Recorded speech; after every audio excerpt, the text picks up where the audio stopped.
Hey, Brian, welcome to the show. I've been looking forward to this conversation for quite a long time. I've been compiling a list of your tweets, and I'm going to put you on the spot here. I'm going to show you some of these tweets, and I'm going to get you to explain them really well. So, how is it going on your end? It's going good. I'm sweating a little bit because it is kind of it feels like you're in an audit or something like that when somebody looks at your Twitter, especially past tweets. So always a little bit nerve wracking. So, anyways, let's do it. Let's fire away, man.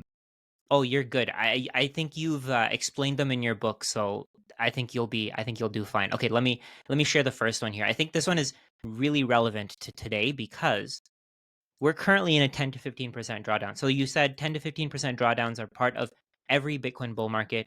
They're healthy, they aren't fun, but if we didn't have these right now, it would indicate a much smaller eventual peak. Relax, it's all going to plan.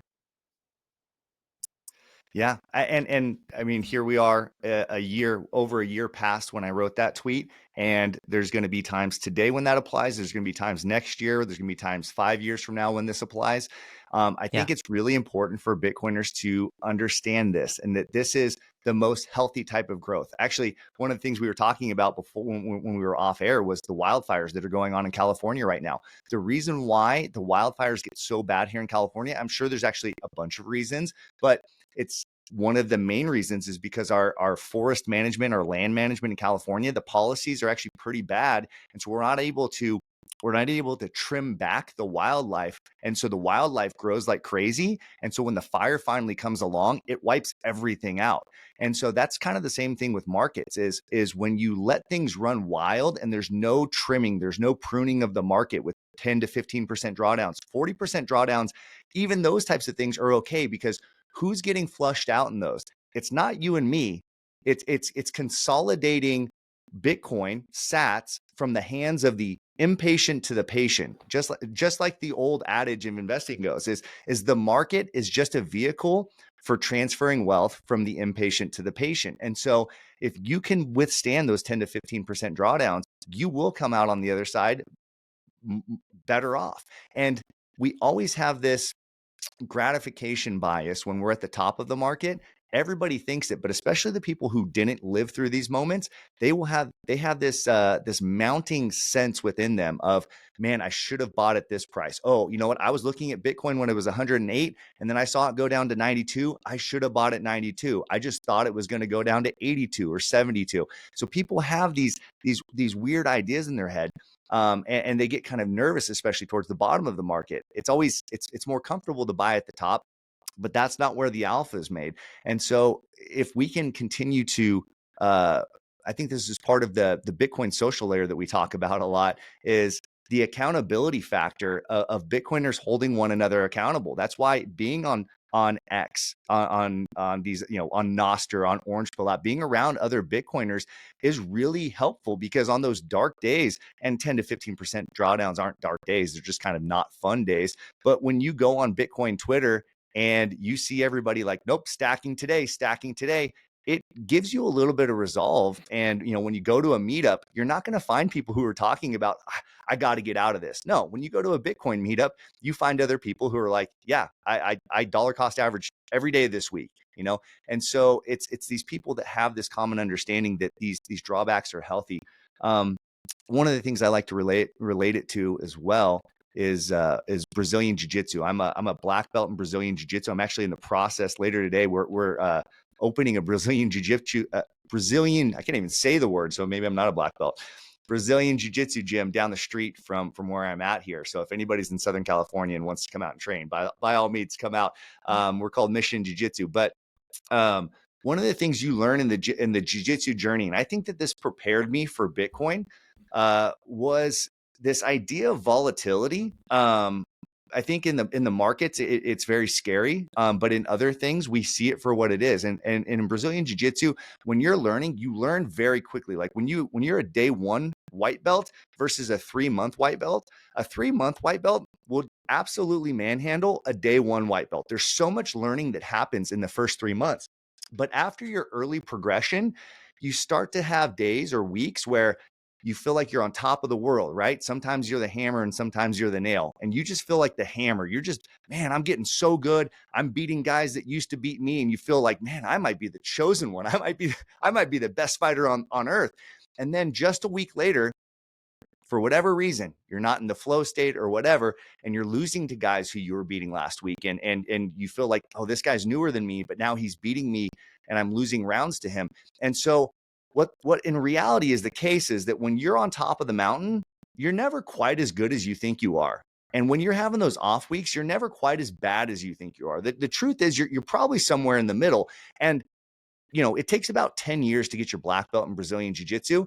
And there's not, it feels like there's high days and low days, but what the actuality is that there's a slow, steady progression up and to the right, just like the Bitcoin charts. And so when you zoom out over your Brazilian Jiu-Jitsu career, you could look back to any single day and be like, wow, that was a down day, or that was an up day. But when you look back, when you have your black belt with 10 years of experience, you never really see the volatility anymore. What you see is the slow, steady progression, and you see it for what it is. You're like, yeah, I remember having a hard month or a hard week. But that was just par for the course, and that was part of the journey. And so Bitcoiners, if you've been through a few market cycles, you start to see these 10 to 15% drawdowns for what they are. And they're really healthy and they're really exciting because that this is priming us for the next leg up. I actually get nervous when Bitcoin gets to a new all-time high because I know that can't last that long. I'm excited and it's fun to talk about, but I know that a 10 to 15% drawdown is right around the corner. That is how this thing course corrects. But then when we're in the drawdown, I get really excited because I know that that's the priming the powder keg for the next move up. So I don't know about you. I mean, I feel that way. Do you get down in the 10 to 15% drawdowns, or what's your mental state? I mean, I guess everybody kind of has a different one. I think I'm more stressed out when the price is going up. Yeah. Now that you mention it, I feel like because you're constantly checking your trading view, you're constantly looking at your just where Bitcoin is going. You're constantly getting um, you're getting posts from people who don't quite like on YouTube, for example. You get a lot more of those posts with people making weird faces. I've noticed that. Like you get a lot more of those people with uh, yeah, exactly. That's exactly it. So you get a lot more of those when the market is going up. But when the market is coming down, I feel like they kind of disappear.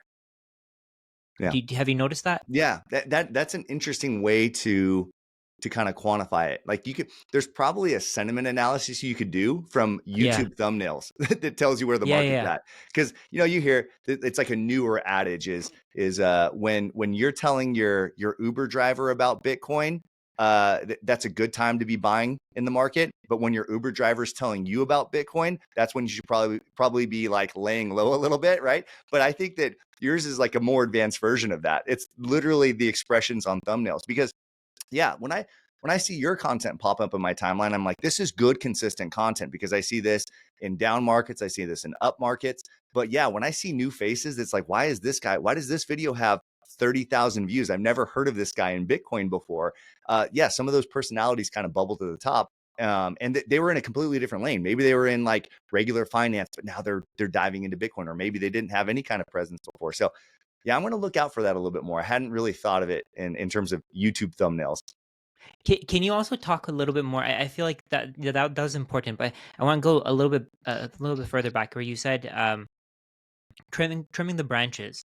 So you trim the branches, you get rid of the uh, I guess the low hanging fruit in Mm-hmm. this case. Mm-hmm. That actually ties into another tweet of yours. I don't know how you did that so perfectly, but it worked pretty well. Let's see here. So this one right here. Okay,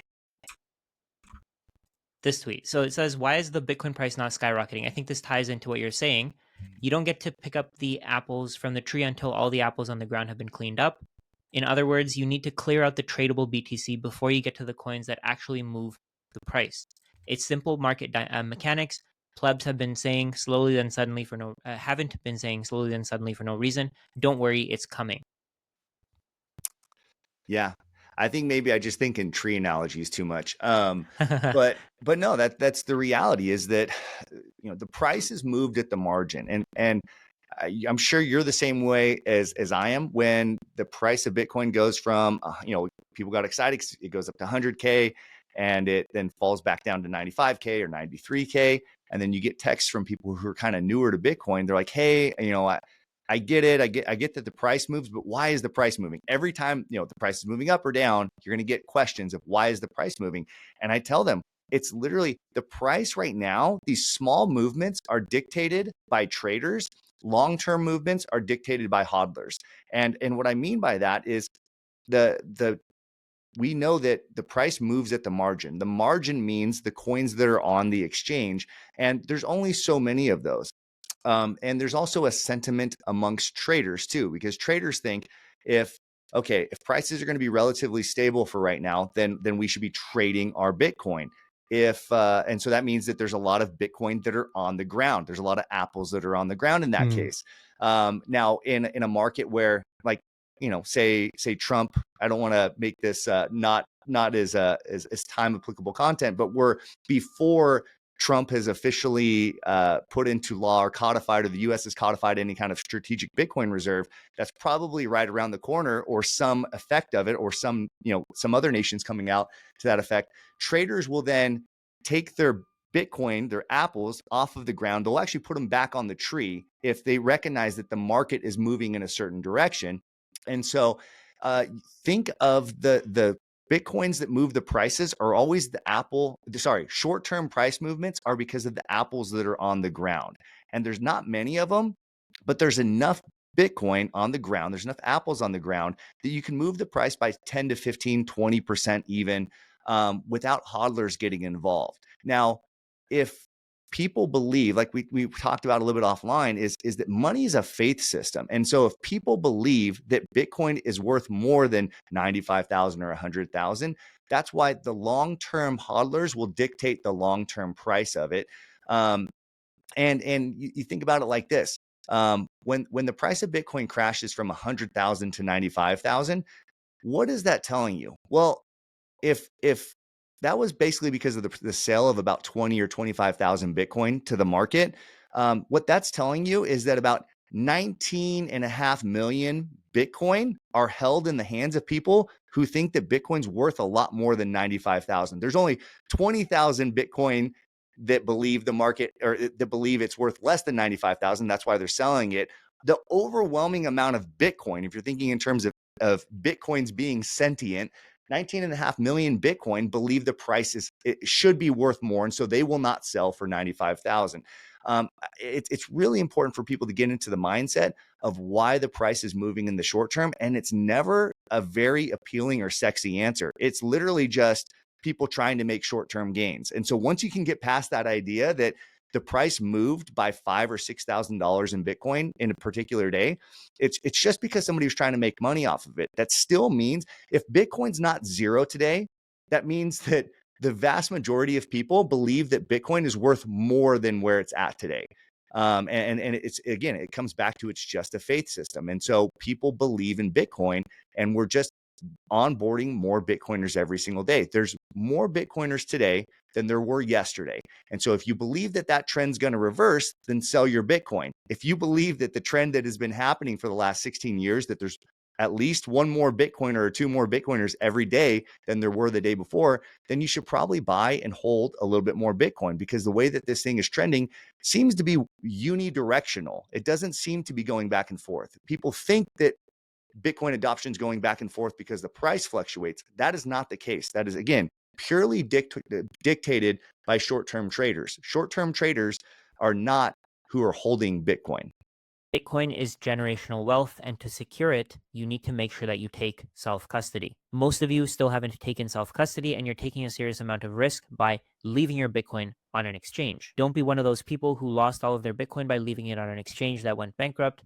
Instead, reach out to the cybersecurity experts at The Bitcoin Way. Their patient and thorough one-on-one training teaches you how to self-custody your Bitcoin properly, how to run your own Bitcoin node and protect your privacy, and how to set up de-Googled privacy phones to make sure that nobody is spying on you. They can even help you explore Plan B residency programs to maximize your family's options. So when you're ready to go down the right rabbit holes, schedule a free consultation at www.thebitcoinway.com/Rajat. The best investment you can make is buying Bitcoin. The second best investment is securing it properly. Make sure that you don't delay, because your generational wealth and self-sovereignty are at stake. Go to www.thebitcoinway.com Rajat to schedule a free consult today. Yeah. So would you say that the short term price ceiling is determined um, by I guess people who don't quite understand it, and then the floor is determined by the hodlers? That's exactly right. Yeah, Yeah. yeah, because if Bitcoin crashed to 85,000 or 80,000 today, that would be an indication of how many people are trying to get fiat gains out of Bitcoin. Most of us believe that Bitcoin is the standard of the future, and so we won't sell virtually under any circumstances at this point. And so that's why, yes, the floor is dictated by long-term hodlers, and short-term traders are just trying to get fiat gains. And so it doesn't matter what the price is. They will trade short-term variation because they're just trying to get more fiat. And it's not rocket science. It seems to be very apparent in the way that the market functions. Again, this happened when Bitcoin was ranging between 3,000 and 3,500. This same thing happened. Why did it go up to 20,000? The hodlers pushed it up to that. The traders didn't push it up to that. The hodlers pushed it up. And when it went from 20,000 to 60,000, the same thing. It wasn't the traders, it was the hodlers that pushed that amount up. And we're going to see that in each iteration of the market. Yeah. Are you able to? I think that's really important to understand. But are you able to explain a little bit more about how price is determined at the margin? I think you mentioned that in that part where you were talking Yeah. about Well, why there's these drawdowns. But yeah, go ahead. yeah, well, just I mean, imagine that you're at a fruit stand and you're bidding. Say you have 100 of these super rare apples, and you're selling them to the market. Well, if you sell you're like, oh, I'm going to sell these apples for $1 a piece. That's going to be a good profit for me. And well, you sell your first 50 out of your 100 apples for $1 a piece. Well, you see that if you see there's a long line of people in line for your apples, then you're inherently going to raise the price of your apples. You might raise them to $5, and then you sell a few more apples at $5, and you're like, wow, I still have a really long line of people. I'm almost through my apples, and so I need to raise the price. I'm going to raise it to $10, to $20. Well, that's that's the margin. The price, whatever price the seller is selling it at versus how long they see the line is. So what you're showing on the screen here is the line at the Apple stand. There's the supply of apples, which is the green, and then I guess it's not really that. That's your bids, but there's the price we're selling apples for as well. And so what the market is, it's a line of people at the Apple stand, and at a certain point, the guy who sells the apples is starting to charge too much, and so he has to lower his price. It's a pretty simple mechanic of the market.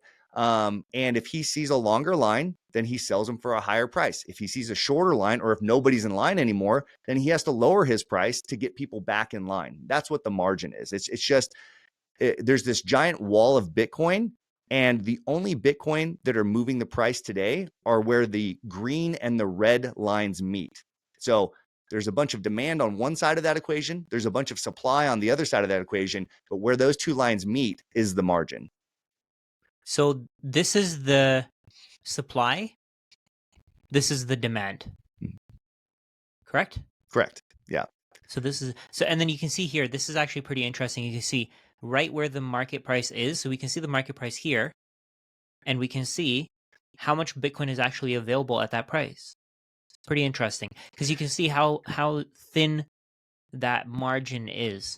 Yeah. There's like nearly nothing there. So as soon as that Bitcoin is gone, the price either moves up, or if there's more Bitcoin added, the price moves down. If the sellers run out, then the price moves down. If the buyers run out, the price moves down, and if the sellers run out, the price moves up.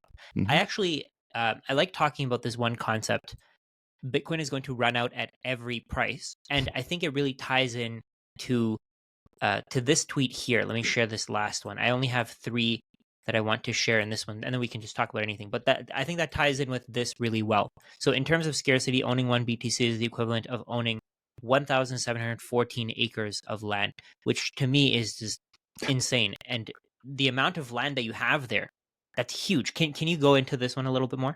Yeah, it's just a simple equation. I was thinking one day of like how can we relay the scarcity of Bitcoin in terms of something somewhat tangible. I don't know if 1,700 acres of land is tangible for most people, or they can envision that. But I think we have a grasp that if you were to stand in a field and look around at 1,700 acres, you'd be like, wow, this is a lot of land.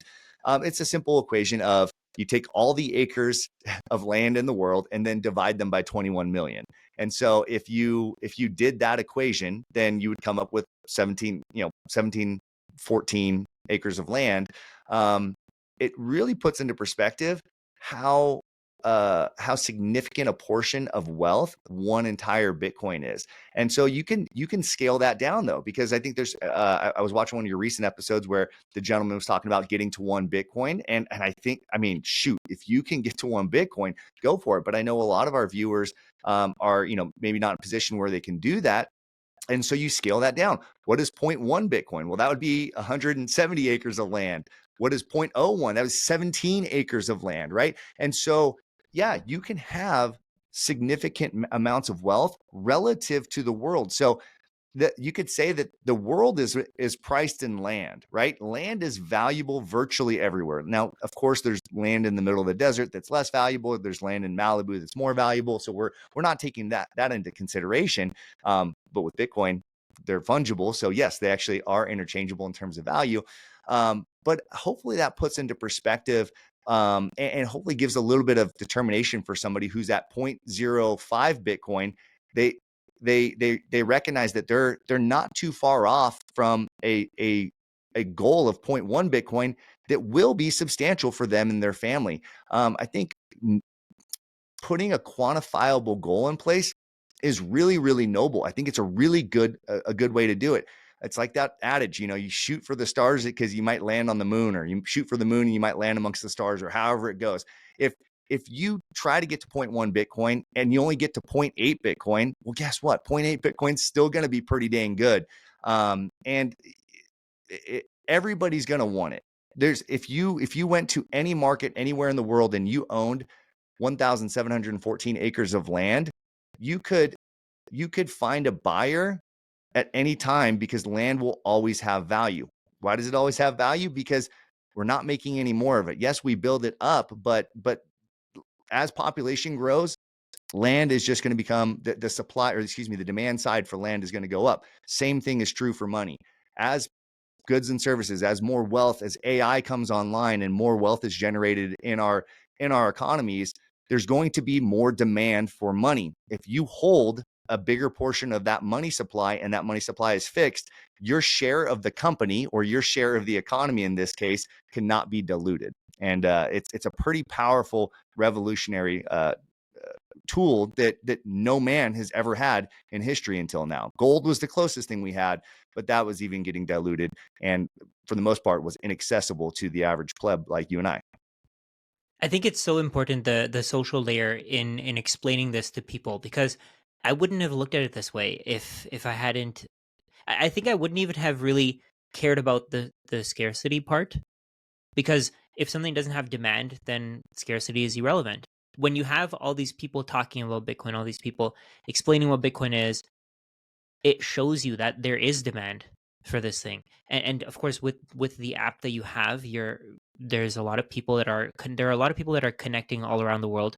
They're trying to figure out what Bitcoin is. They're trying to help each other to figure out what Bitcoin is. And I think that's so important. The social layer, the education that gets better over time. I feel like the education has just continued to get better, and it will continue to get better literally forever, until Bitcoin is so widely adopted that we don't need to educate ourselves on it anymore. And I feel like your app is really the app that you're working with, you're really helping with that, right? Because people around the world can now connect with one another when they may not have been able to do that before. I know a lot of people who have never been on Twitter, Mm. right? And they now with this app, this pretty low price from what I know, you can connect with anybody in the world and you can talk to them about Bitcoin.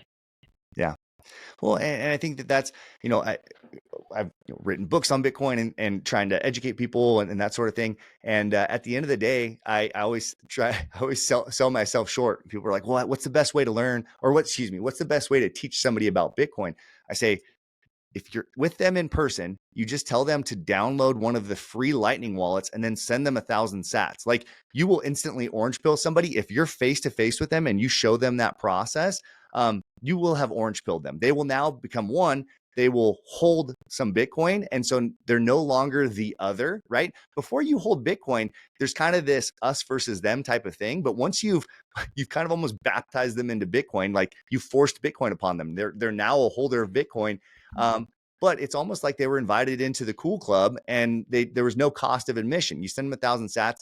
Now they're part of the club, and you've showed them. It's like I always say, my mom actually doesn't like when I use this analogy because it makes her sound like super old or something. I said, my mom was never an internet adopter. She never fancies herself as an internet adopter. It's just there was like a bunko night where her friend said, hey, give us your email address and we'll send you an invitation for it. So she signs up and gets an email address and then, sends her first email. And she never recognized that she was an internet adopter. She just functionally used it.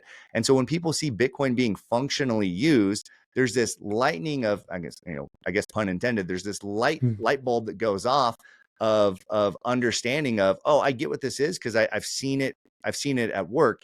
And yes, why it, with the Orange Pill app, we're connecting Bitcoiners, and it's hyper driving this Bitcoin education, because even more so than reading a book or sitting down and listening to podcasts, which I think are kind of necessary for the Bitcoin journey, the fastest way to get them from 0 to 1 is by being around other Bitcoiners. And we're seeing people do that with the app, which is pretty wild.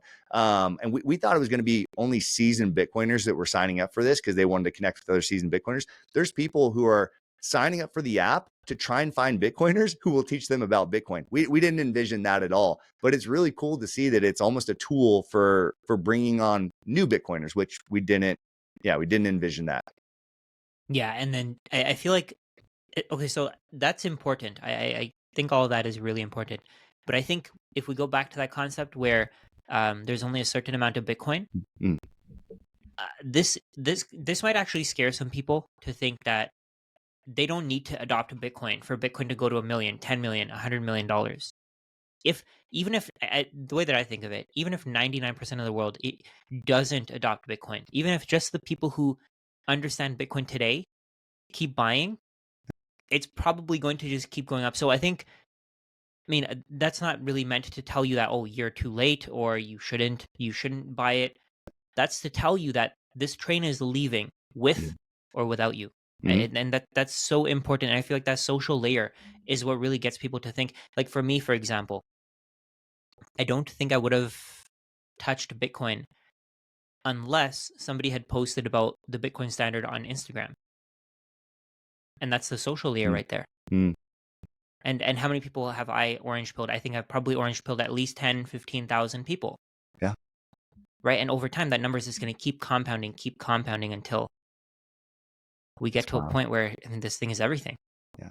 And it's not even like this like overt attempt. I mean, there's sometimes where we're trying to educate people about Bitcoin, but sometimes it just happens because people know that you're into Bitcoin. And so they ask to be orange pilled, Yeah. And yeah, I mean, this like you said, this train has left the station and it's going to continue. I wouldn't subscribe to the idea that Bitcoin is inevitable from the beginning. Like when Satoshi writes the white paper, I wouldn't say that it was inevitable then.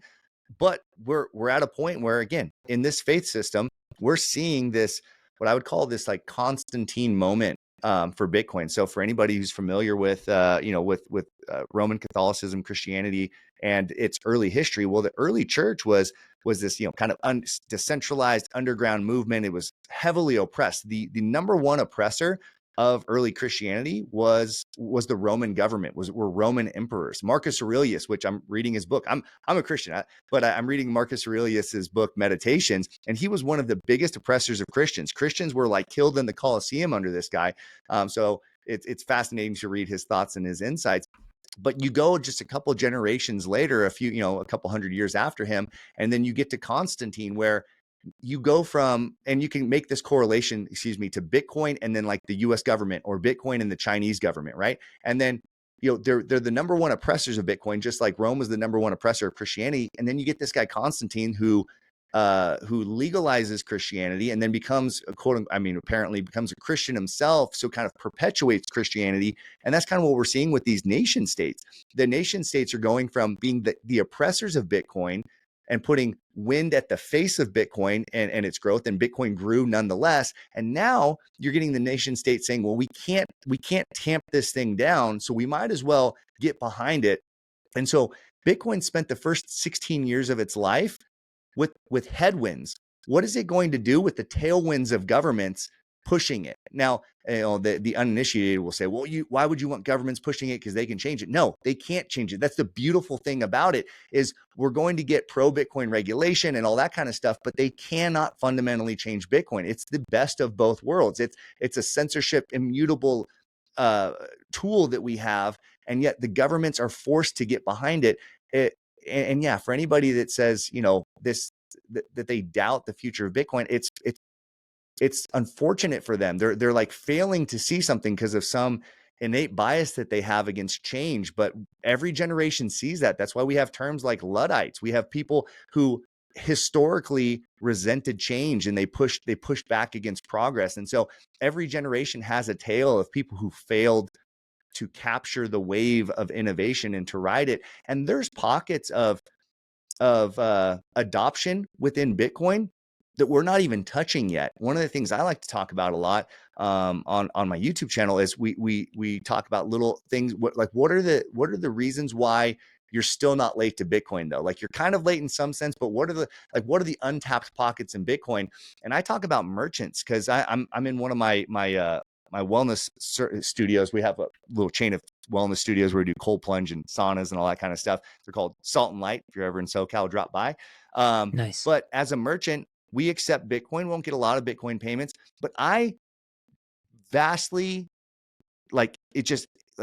exponentially value a Bitcoin payment over a credit card payment. When I'm getting paid with a credit card, as a merchant, I'm accepting a 2 to 3% fee, depending on their credit card, and it takes me 48 hours to receive that money.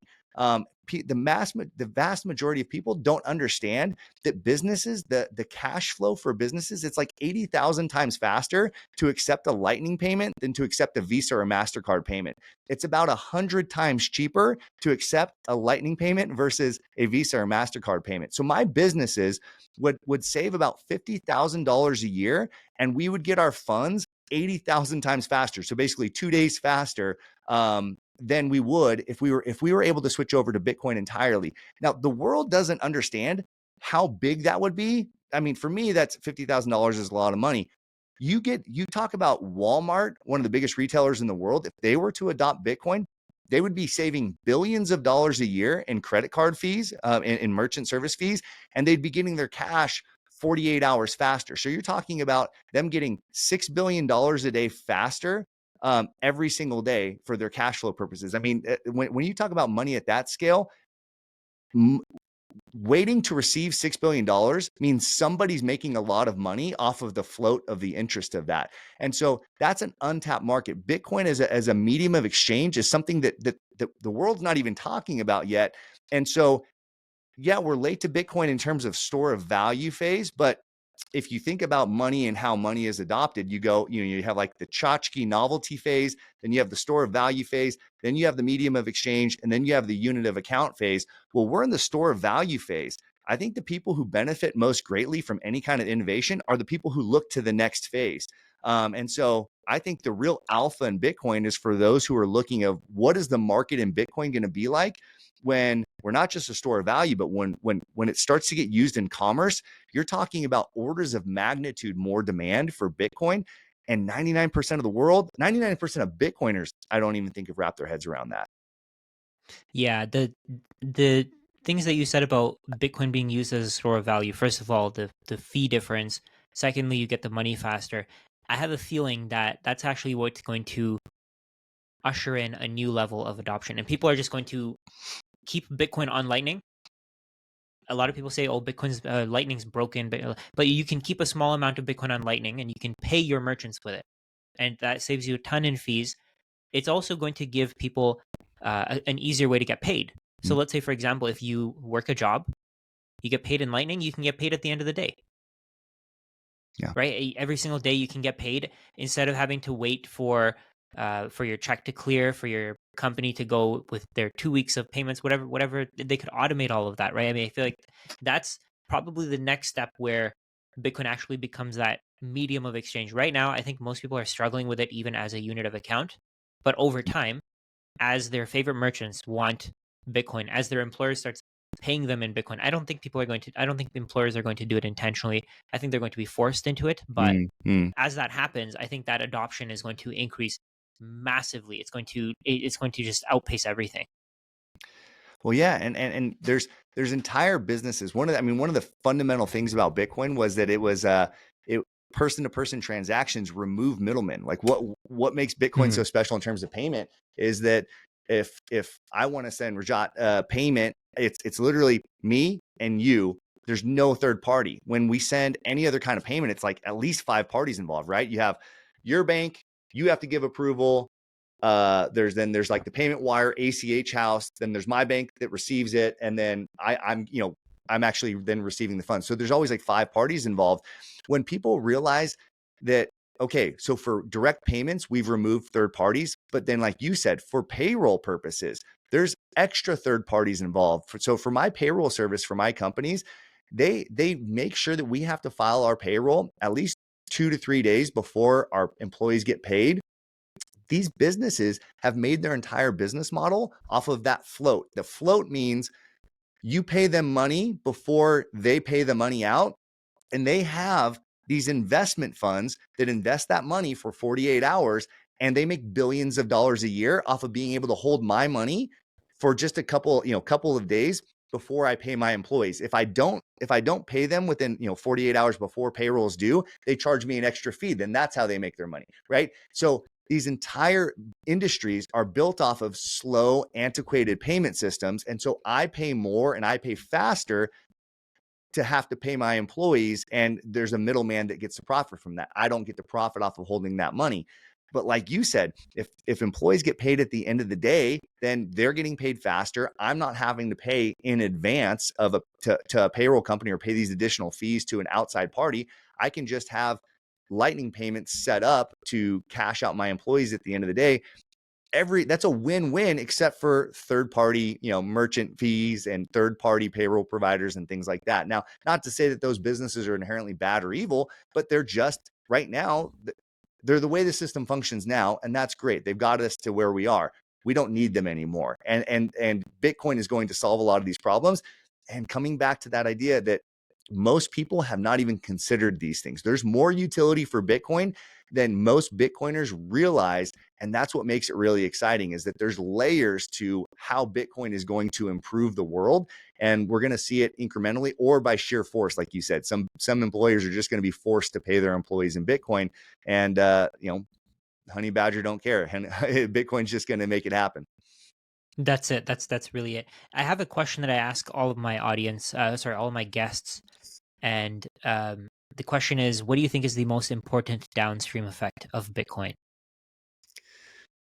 Well, what I typically say is when you, and I guess people do this in different orders, but for me, it was this, and I think most Bitcoiners are this way. Once you've asked what's in your money, you tend to ask what's in your food, what's in my air, what's in my Ooh, water. yeah. You see this high degree of correlation between Bitcoiners and holistic health and wellness, and this idea of family values and all sorts of things. We start to question everything that we were handed. And so the trope used to be that Bitcoiners are just conspiracy theorists, and now it's kind of this idea that Bitcoiners are just people who ask questions about things, and things that are true will stand up to scrutiny, things that aren't true will wither under scrutiny. And so there's kind of this evolutionary process of the way we should live our lives. And I know that it's changed a lot of the things that I do and the ways that I raise my kids, and the things we do for my kids' school, and the things that we put on our table and that we eat. And so, yeah, once you've asked what's in your money, you tend to ask what's going on in other areas of your life.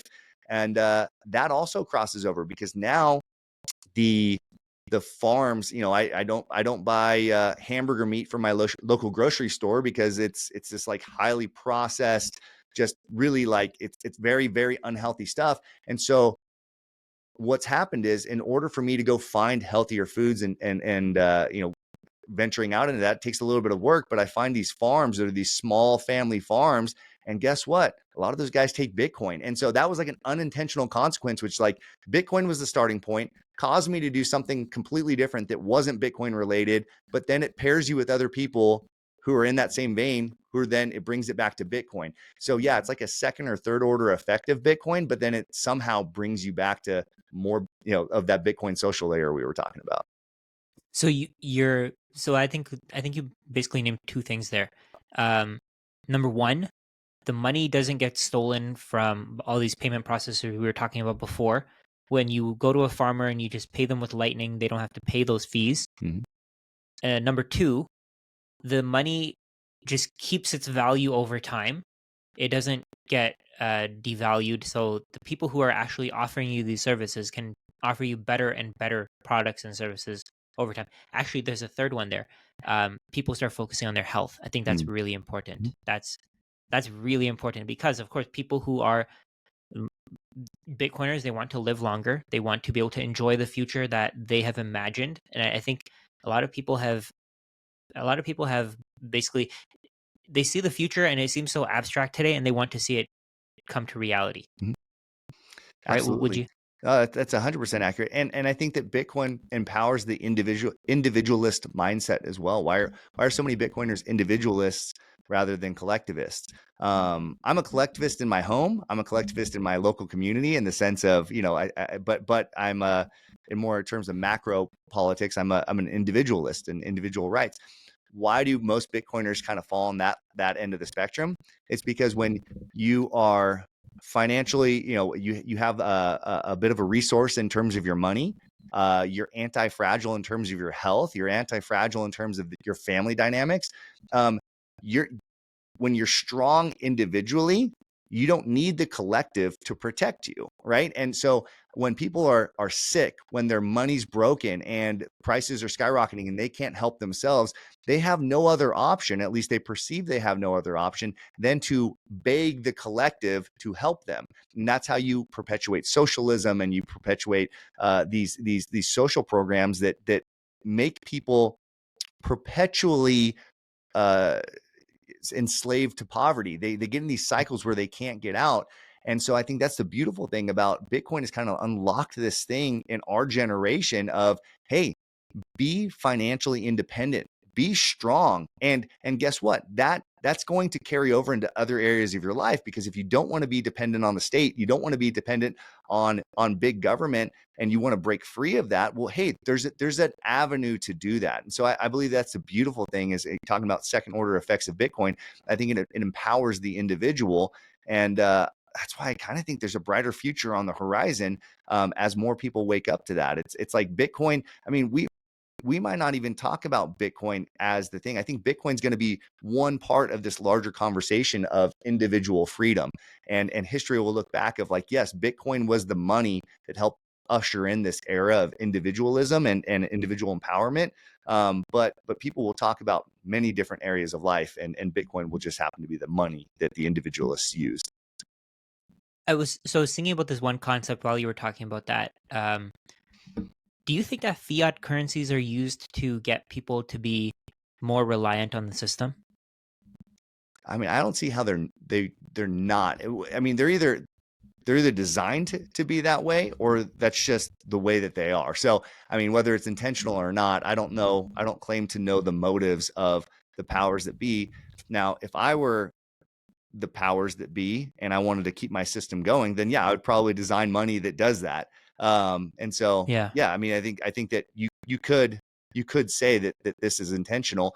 One of the things I talked about and actually tweeted about the other day was, I think I posed the question of, what if we were wrong about the way inflation works? Because we talk about how inflation is the printing of money, and that's why our money loses value. Now, for the audience, don't get lost on me. I do think that is a problem. But what if that's actually the symptom what if it's the process of taxation? I mean, we've all seen those posts where somebody says, "Hey, I pay my employees and I pay payroll tax to them. My employees pay payroll tax on the wages that they got from me. So I paid tax to pay them. They paid tax to get paid.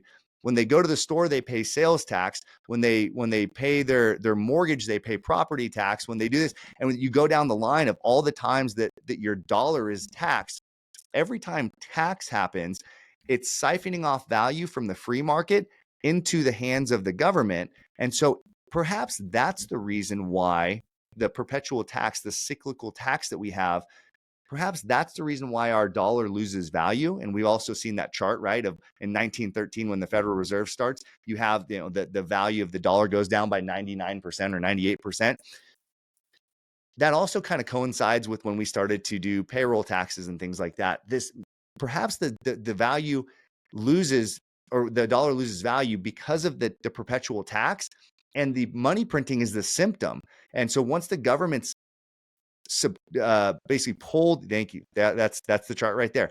Once the government has pulled value or siphoned value out of the dollar, they need to introduce new currency because the dollars that are in circulation have lost so much value. So it is possible that it's a combination. It's not just the central bank that is inflating the currency supply, and that's the sole cause of inflation. It's probably this double barrel shotgun approach of taxation and siphoning value out of the free market and into the hands of the government.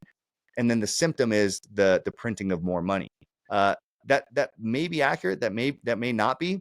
But if that is the case, then that's actually a pretty sophisticated way of robbing people and doing it in a complex enough way that people don't necessarily see the smoking gun. Yeah, and the inflation rate is so low, or they try to keep it so low that people don't notice. So they continue to just be okay with losing this tiny amount of money every single year. They don't even notice because most people don't have savings in the first place. Most Yeah. people don't see that, oh, if I had $400,000 or $1 million in my bank account, now I'm losing $50,000 of purchasing power. If the price of my house went up or if the price of houses went up 5% and I'm in the market for houses and I have the price of a house in my bank account, every few years I have to keep adding money to that bank account in order to buy the same house, which, I mean, again, that probably adds to the that's probably fueled also the misunderstanding or the lack of understanding for that Mhm. is probably also fueled because people just assume that they're going to get mortgages. They just assume that their bank is going to be able to create money out of thin air and fund their purchase for the house. So people don't even think, oh, what's the price of the house? They think, what's the down payment that I have to make? Yeah. Well, and yeah, like you said, people don't see it. They either don't have savings, or yes, if you have $100 in savings and inflation robs 2%, I only lost $2. It's not a big deal. Like you said, Yeah. it's the people that's why you hear wealthy people are sounding the alarm on inflation. Now, yes, wealthy people also have the abilities to hedge it in investments and things like that. So that's why there's plenty of people who are wealthy and want to perpetuate this system. But the way I think of it is, if we didn't refer to it as money or currency, and we just looked at it like everybody had stock in the company, say the United States, we all were, or in Canada, we were all shareholders of this one company, and I had 100 shares and there was 1 million shares outstanding. Well, if if you told me that my shares got diluted by 2% every year and there was nothing I could do about that, then I would clearly say that was robbery, right? But for some reason, because it's our money getting diluted by 2% a year, and we were told that it was all according to plan. I mean, there's that great line in The Dark Knight. The Joker says that. I don't know if the audience remembers that line. He goes, when a car full of soldiers gets blown up in Iraq or something like that, he goes, nobody bats an eye because it all goes according to plan. It's like this incredibly tragic thing, and yet because that's just the way things work, we don't think twice about it, right? And it's the same thing with our money. It's this incredibly tragic thing that poor people, that you, me, everybody we know around us, is literally getting robbed. Best case scenario, for 2% of everything they have. It's actually much higher than that. But let's just say that if it goes according to plan, and it's what they promise of 2%, best case scenario is everybody's getting robbed a little bit every year. That's a really tragic system. That's an incredibly tragic system. And if we all owned a company and over the course of the next 20 years, I got diluted in the company by 50%, that would be tragic. And I would have the right to sue whoever was unfairly diluting my shares in the company. But there's nobody to sue in this case because it's codified into law. And people think law makes something moral. Law doesn't make something moral. And in fact, there are plenty of founding fathers in the United States that talk about or actually, I think it was Martin Luther King who talked about an unjust law being not a law at all. And so perhaps the most moral thing we can do is go to a system that doesn't advocate for this type of thievery and this type of stealing. It's not, Bitcoin's not about getting rich. Bitcoin's about doing things in a better way. And guess what? When you do things in a better way, you'll probably get rich in doing so. But it's not. It doesn't have to be the goal. You just do things better, and a better monetary system will benefit those who participate in it. Yeah, and your value just isn't extracted from you no matter what. Even that 2% number that you were mentioning there, that's low because we get better at making things over time. Jeff Booth is a really great he puts this really well, but we get better at making things over time. Um, Over time, the price of things should be coming down because we can use less resources to make certain things. Like let's say, for example, just an example that I thought of, um, tractors. We used to have individuals digging holes. Now we can have tractors that are doing 10, 15, 100 people's jobs in a day. So how is it possible that digging a hole has gotten more expensive over time? That's wild. That's It's insane. it's a really sad thought because, and I think this is going to be the beautiful thing about when I believe we're going to be on a Bitcoin standard. It sounds like you believe we're going to be on a Bitcoin standard. Uh, we're going to see the opposite. And so we're going to have stories that we tell our kids and grandkids about how things used to get more expensive, and they're not going to believe us. They're like, that doesn't make sense. How, you had in 1900, you had guys digging holes by hand, but then by 1950, you had guys in tractors and it was, 10 times more expensive.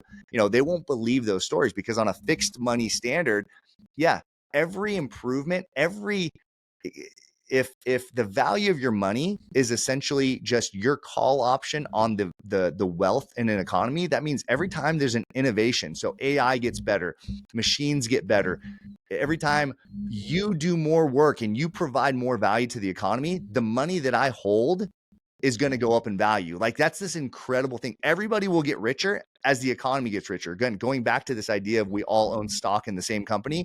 Think about it. If you do work in this company and I own shares in it, even though I didn't participate in your work, you just made the company more valuable. So you're making me richer by you being more productive. And I make you richer by me being more productive. And if I create some new app, guess what? Everybody in that company becomes more wealthy. And so that's the exciting thing. In the system we have right now, we're in a dilutive type of company where every time there's innovation, it gets actually tamped down by a few things. And it's not just the money printer. And this is one of the things where you see certain things that don't get more expensive over time. We just passed the Christmas season, and we were watching me and my kids were watching Home Alone 1. I don't know if you've seen that movie recently, I've but seen it, yeah. there's a scene in the beginning where the whole family orders pizza, and they're talking about the price of pizza, and they're saying, oh, it's like $15 for a pizza or $12 for a pizza. And I just drove past my local pizza joint, and they have a special for like $11.99 pizza. And I'm like, that movie was in 1990 or 1991. The price of pizza was the same back then as it is today. How come the price of pizza hasn't gone up, but yet, cars have gone up, fuel's gone, all these different things. And I actually wrote about this quite a bit in Bitcoin evangelism, but certain things get more expensive, not just because of the money printer, but if that particular item has a 3-letter government agency that regulates it, you're pretty much guaranteed that it's going to go up in cost, even though innovations are made in that space. So tractors, like, believe it or not, there are regulatory bodies that monitor and regulate tractor sales. Things like TVs actually get less expensive because there's less regulation. So like when 50-inch big screen TVs came out, the first ones were like $10,000 to get one of those TVs. Now you can get a 70-inch TV for $300, right? There's not a regulatory agency that's increasing the costs of those things because of regulation. But things like milk or things like gasoline, things like, there's obviously many factors at play. But if there is a 3 or 4 letter government agency that's regulating it, you're that paired with the inflation supply of our currency is guaranteeing that the cost of those things is going to go up even as they get better and more efficiently made. Yeah, that's really well said. Over time, we're destined to see everything get more expensive. That's pretty much it. Hey, Brian, I really appreciate your time here.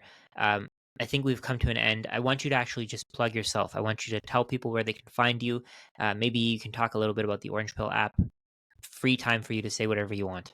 Perfect. All right, man. Hey, well, I appreciate your time, and I'm really looking forward to this. And just it's always fun to talk with Bitcoiners. I mean, I would do this if we were offline. We could always get on a Zoom, that sort of thing. I mean, so that Orange Pill app is definitely an extension. I'm not the founder of Orange Pill app. Matteo Pellegrini is, but I was an early team member of the Orange Pill app, and I head up all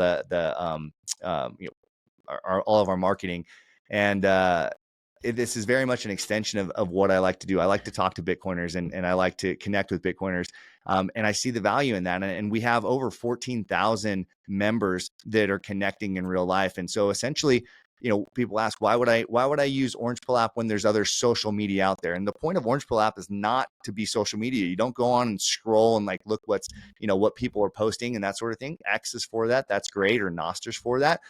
Orange Pop is specifically designed for you to find other Bitcoiners in your area. So if you want to meet other Bitcoiners in real life, you could literally go on the app today, download the app, message a local Bitcoiner and be having coffee with them this afternoon or having dinner with them tonight and just hanging out. Or we're the largest repository for Bitcoin only meetups on the planet. So if you want to find your local Bitcoin meetup, we get this kind of feedback all the time.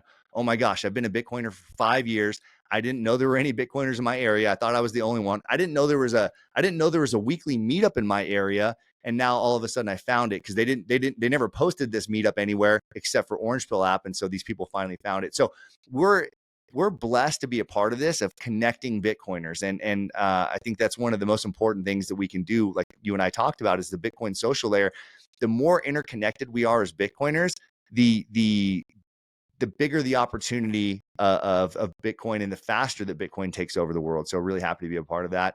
As you can see in the background here, I wrote a couple books. Bitcoin Evangelism is a good one, not only for no coiners, but if somebody is a Bitcoiner, but they have a hard time articulating Bitcoin, I have some really easy, practical approaches to explaining things like trustlessness, or why won't why won't Bitcoin be like MySpace when Facebook came along and disrupted it? How do we know another crypto isn't going to come along and disrupt Bitcoin? So those types of things we talk about for Bitcoiners to be able to orange pill their friends, and then parallel for Bitcoiners who know what Bitcoin is. Parallel is like the what's next type of book, like where are we going from here? So thanks for letting me shout those things out. If anybody wants to connect on Orange Pill app, just go to orangepillapp.com and you can sign up there and connect with 14,000 other Bitcoiners. And yeah, it's a true honor to be a part of this thing. Like, my name's not going to be in the history books. A lot of our names aren't going to be in the history books, but Bitcoin is going to be in the history books.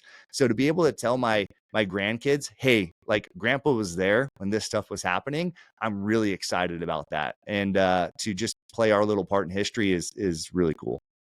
That's it. I really appreciate your time, Bryant. Thank you so much for coming. I think everybody's going to enjoy this. Sorry, I think you mentioned your Twitter. Did you mention your Oh, I Twitter didn't. page? Nope. It's just at Brian Dement. Perfect. I'll link it in the description as well. Thank you so much, Brian. Thanks, man. I appreciate your time. Absolutely.